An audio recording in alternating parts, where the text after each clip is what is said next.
Bonjour chers frères et sœurs, je vous salue, vous qui aimez la vérité historique et vous qui aimez la vérité tout court. Alors j'aborde un sujet qui est ancien, mais aussi qui est d'actualité, pardon. C'est ce qu'on appelle le grand remplacement.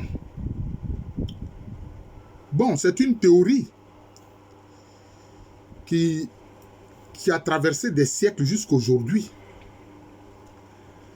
Le remplacement, c'est remplacer une population par une autre, remplacer une culture par une autre. C'est comme ça que de façon, je peux dire, globale, on peut définir cette notion de grand remplacement. Aujourd'hui, en France, en Europe en général et aux États-Unis et en Occident en général, cette théorie du grand remplacement fait beaucoup d'émules, notamment dans les cercles ultranationalistes ou dans les cercles néo-nazis. Par exemple, quand les nazis ont décidé de la solution finale contre les Juifs, pour eux, dans le fond, c'était d'éviter un grand remplacement. C'est-à-dire éliminer le Juif et sa culture qu'ils estiment ne pas être une culture européenne. Mais dans l'histoire, qu'est-ce qui s'est passé? En réalité, ce sont les Européens qui ont pratiqué dans les faits, concrètement, le grand remplacement. Qu'est-ce que ça dit? Quand ils sont allés dans les Amériques, ils ont commis des génocides contre les populations autochtones qui y étaient, contre les Amérindiens. Quand ils sont allés en Australie, ils ont commis un génocide contre la population aborigène noire qui y était. Quand ils sont allés en Nouvelle-Zélande, ils ont commis un génocide contre la population mahoraise qui était là. Quand ils sont allés sur l'île de Tasmanie, ils ont totalement éliminé la population aborigène qui y était. Donc, cela veut dire qu'eux-mêmes, ils ont pratiqué le grand remplacement. Mais pour eux, c'était par des crimes à grande échelle. Par des crimes à grande échelle. Et maintenant, aujourd'hui, ils craignent le grand remplacement. Pourquoi? À cause de l'immigration. Ils trouvent que l'immigration les étouffe. Notamment l'immigration africaine ou maghrébine en France et dans d'autres pays d'Europe. L'immigration qui arrive des pays du Moyen-Orient après les guerres dévastatrices orchestrées par les mêmes Occidentaux en Irak, en Syrie, en Afghanistan. Voilà. Et ils voient ces populations qui veulent gagner l'Europe, notamment l'Europe occidentale. Et donc, ils craignent donc un grand remplacement, un envahissement de leur pays par des populations qui ne sont pas de même culture que les Européens. Les populations qui arrivent du Moyen-Orient, de l'Irak, de Syrie, etc., d'Afghanistan, ce sont en général des populations musulmanes. Mais les événements dernièrement en Afghanistan les ont poussés, les ont obligés, ces mêmes occidentaux, à accueillir des populations qui viennent de l'Afghanistan. Mais pourquoi alors ils n'ont pas créé le grand remplacement en accueillant ces populations qu'ils ont utilisées dans une politique prédatrice contre l'Afghanistan? Parce que le problème, c'est qu'ils veulent imposer leur domination politique et leur domination culturelle, et pourtant c'est eux qui parlent de grand remplacement. Aujourd'hui, aux États-Unis, mais les suprémacistes blancs ont ce même discours du grand remplacement. Ils craignent, cette fois-ci quoi? L'immigration massive des populations de langue officielle hispanique venant de l'Amérique centrale et de l'Amérique du Sud. Mais aussi, avec ces drames survenus à Haïti, notamment ces tremblements de terre, cette insécurité, etc., des Haïtiens qui veulent migrer aux États-Unis, qui veulent migrer au Canada, etc. Et tout ça fait que la théorie du grand remplacement est alimentée. Celui qui a utilisé la première fois ce nom, ce mot-là qu'il a théorisé, on l'appelle Arnaud Camus. On l'appelle Arnaud Camus. Vous voyez? Mais est-ce que ces populations qui viennent en Occident, c'est pour imposer leur culture aux Européens? Ils ne peuvent pas imposer leur culture aux Européens. Mais en fait, en arrière-plan, moi je leur dirais, le danger du grand remplacement, ce n'est pas le fait de populations qui viennent de pays, en général, qui sont au sud et qui migrent en Europe, qui migrent aux États-Unis, qui migrent au Canada, qui migrent en Australie, qui migrent en Nouvelle-Zélande. Mais le danger, c'est que les populations occidentales vieillissent. Elles ont vieilli. Et on ne cherche pas à les remplacer. Pourquoi? Parce que, en fait, le gouvernement des pays occidentaux pratique une politique antinataliste. Ça, c'est un. Mais c'est ça qui est le danger du vrai grand remplacement.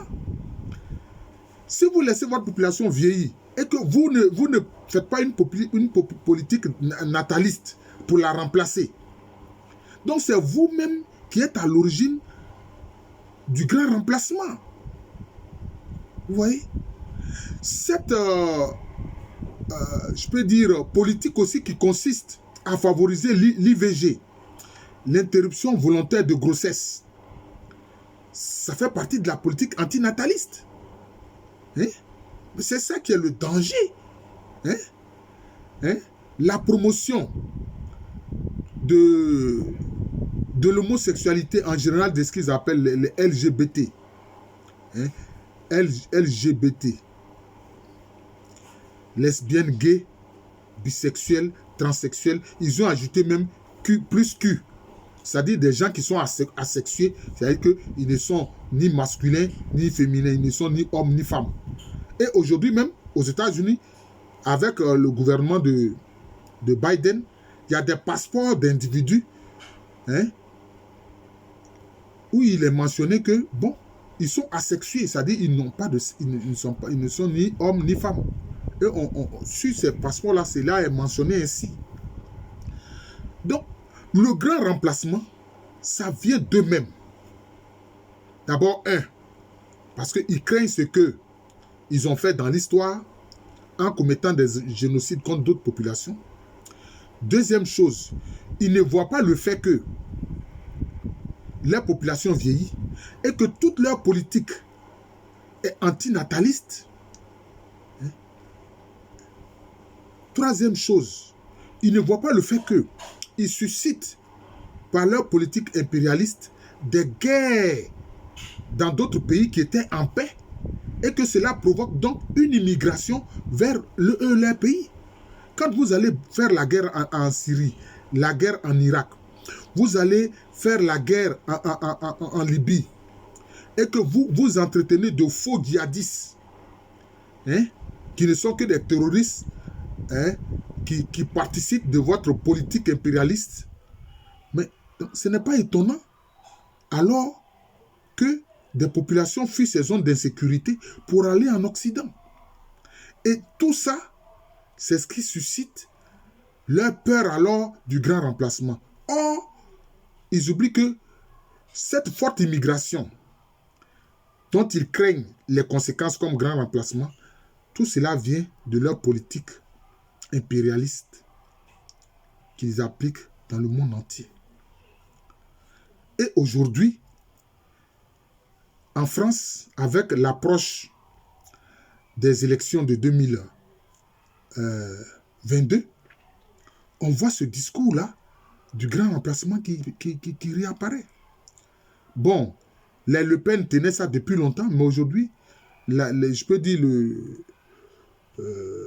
le leader de ce discours-là, ben, c'est Éric Zemmour. C'est Éric Zemmour. Mais il oublie que faire la promotion des LGBT, faire la promotion de l'IVG, hein, mais ça entraîne un vieillissement de la population et une décroissance démographique. Hein? Aujourd'hui, en Allemagne, hein, la natalité est déficitaire. La natalité est déficitaire. Heureusement qu'il y a eu, je peux dire, une forte immigration turque en Allemagne.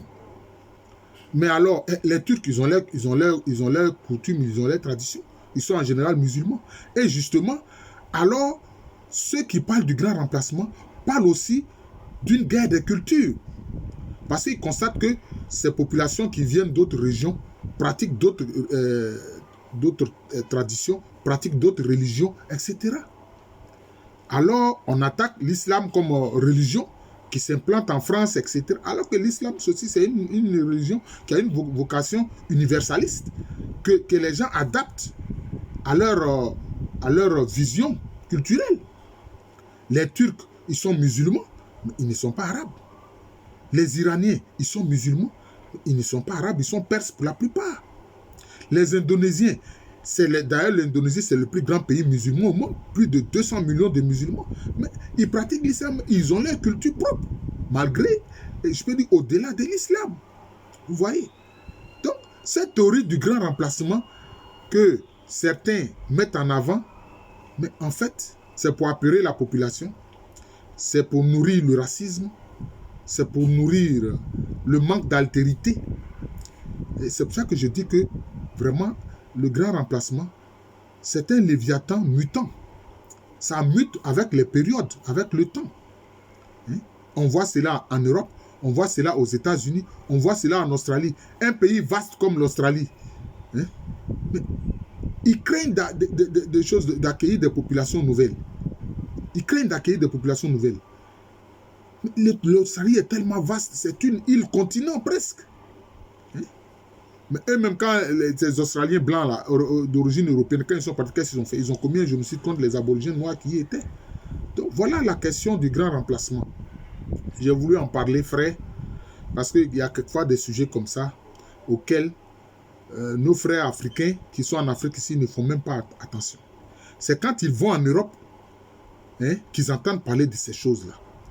Et c'est quelques-uns qui suivent justement les chaînes de télévision européennes, etc., qui en entendent parler. Voilà, qui en entendent parler. Mais ils oublient que l'immigré aussi, par sa culture, il apporte quelque chose au pays qu'il accueille. Parce que cette théorie du grand remplacement n'a pas concerné seulement des populations qui ne sont pas de souches européennes, qui sont d'autres souches africaines, moyen-orientales, etc. Mais quand en France, des Polonais, des Italiens, des Espagnols, etc. ont migré en France, déjà les Français parlaient de grand remplacement. Mais on a vu ces populations d'origine polonaise, espagnole, italienne, portugaise, etc., installées en France, se sont parfaitement intégrées. Ces populations sont devenues des populations françaises. Mais elles ont gardé leurs noms. À travers leurs noms, on voit déjà leurs origines. À travers leurs noms, on voit les origines. On voit les origines. Vous voyez? Donc, c'est cela. Donc, le grand remplacement, le danger, c'est la politique antinataliste des élites occidentales. Et même il a dit que certaines élites occidentales sont pour cette politique de grand remplacement parce que quelque part, on laisse faire l'immigration.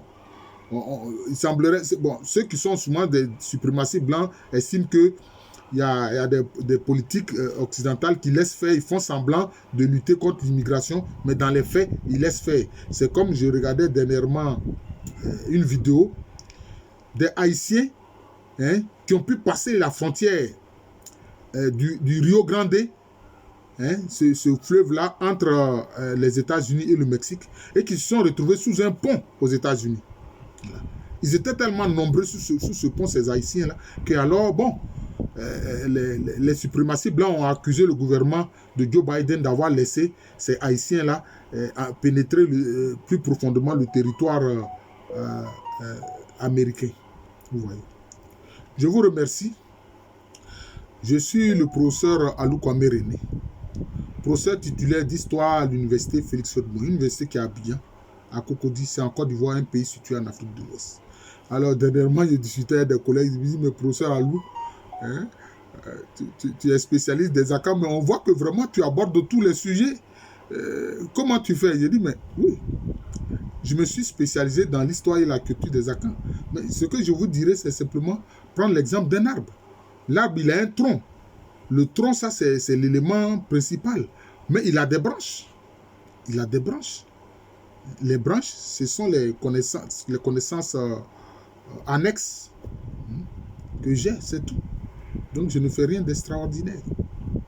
Donc, la Côte d'Ivoire, c'est un pays situé en Afrique de l'Ouest. Il faut que les Occidentaux arrêtent leur politique antinataliste pour qu'ils puissent à nouveau voir leur population s'accroître.